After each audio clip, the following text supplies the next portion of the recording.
Hello there. What is going on, everybody? Today we're going to be talking about the Clone Wars. There was an announcement article just kind of spoiling some more stuff from the core set. Not a whole lot of new information, but we do get some nice close-up views of the cards.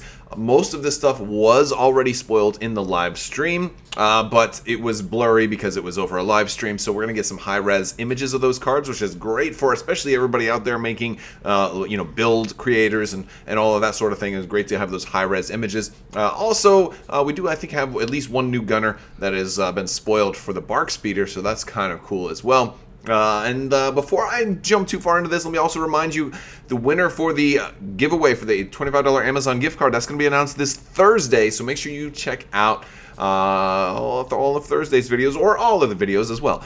There's still time to enter. You just have to be a subscriber and leave a comment on this or one of my videos. We'll probably announce the winner at the end of a video on Thursday. So if there's two videos, you'll have to watch them both to see which one it is. All right. All right. So we got we get high res versions of Obi Wan's command cards here. Hello there, great card. Jump right in behind everybody and just gain a ton of tokens. Just like Salt Bay dropping stuff, just dropping tokens all over Obi Wan. And he's got nimble, so every time he spends a dodge after defending, he's going to get that back. So really cool. And one of the cool things about having the high-res images is you get this great art. There's really, really great art here. I love this particular piece. But it's also, you see one of those Magna Guards too, which is definitely, we've got the Super Battle Droids and the Magna Guards behind. Those are basically kind of like little teasers on things that we can probably expect here pretty soon. We've got our clones here and on knowledge and defense in the background too, and pretty good artwork here. Although the face, because of the rain, makes it look a little bit like Old Man Luke Skywalker. So that's pretty cool. But yeah, this one to 2 troopers, and he's going to gain a dodge token for each friendly trooper at range 1, and he can use Guardian during a melee attack, which is really fun. This one I feel like is going to be a little bit more hard to get the best use out of, but it fits into Obi-Wan's theme of definitely want to protect his clones. I love that theme of him. The theming is very, very good here.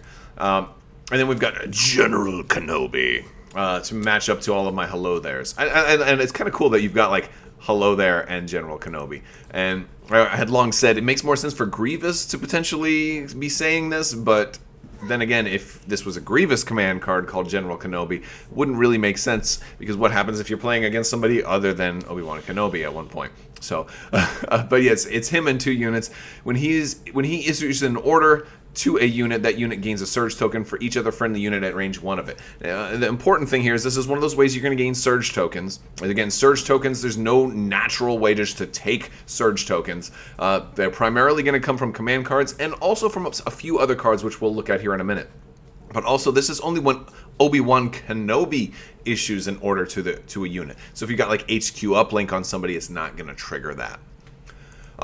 We also are getting a new, we got a nice close-up look at Force Guidance, and this one looks like it's going to also be coming with Luke and maybe Vader as well for those new operative expansions, because it looks like you can see this kind of in the display. But Force Guidance is one of the new Force powers that's going to be coming out, and it's a free action, but you're going to exhaust it. You're going to choose 2 friendly units at range 1 to 2, and each of those units gains a surge token. So it's overall a really good card, probably a little bit better in the Clone Wars faction, since you have so many units that have no surges at all and rely more heavily on the surge tokens. And I just think it's a really cool mechanic and a way to also differentiate the Rebellion and Empire versus the clones and the Separatists, because there's a lot more natural surge occurring in the original factions and a lot less natural surge occurring in these newer Clone Wars factions. We get a close-up look at the Phase 1 Clone Trooper add-on, 13 points. Again, these clones are expensive. The Z6, one of my favorite cards ever, 25 points here. Very simple. I feel like the clones get the best heavy weapon from the Rebels and the best heavy weapon from the Empire here with the DC-15. You get your 2 red. Critical 1, so you're not getting impact here, but, criticals arguably, in some cases, better.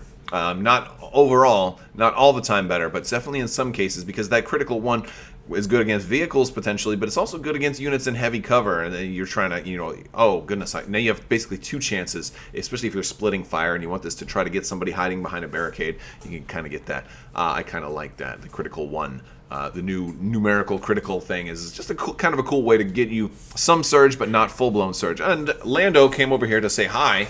He's going to help us do the rest of this video. All right, come on, buddy. All right. All right, so we got our Bark twin laser gunner.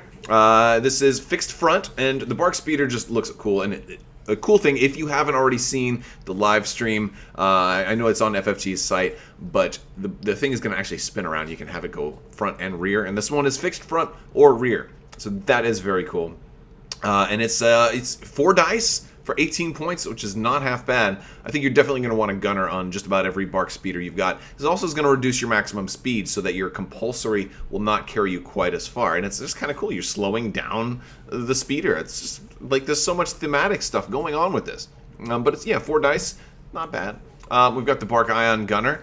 This one has Ion. Ion is going to do some pretty cool stuff with droids. It's also going to drain shields just by shooting at them.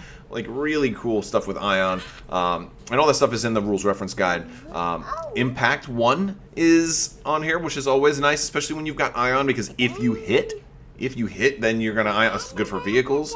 I know. He's trying to read it. And of course it's going to exhaust. Like most of your Ion weapons, they have to exhaust. Ion has been a kind of weapon type that hasn't been particularly exciting. Although, like a lot of times I play Sean, he likes to always bring Ion heavy builds when I run 2 ATSTs, and so he just magically knows what I'm bringing. Probably because a lot of times I post my builds online before a game, so he's like, oh, this is what Tim is going to be running today. So that's kind of one of those things. But yeah, it's the Bark Ion speeder looks good. I think Ion's is going to be a lot more relevant once Clone Wars comes out.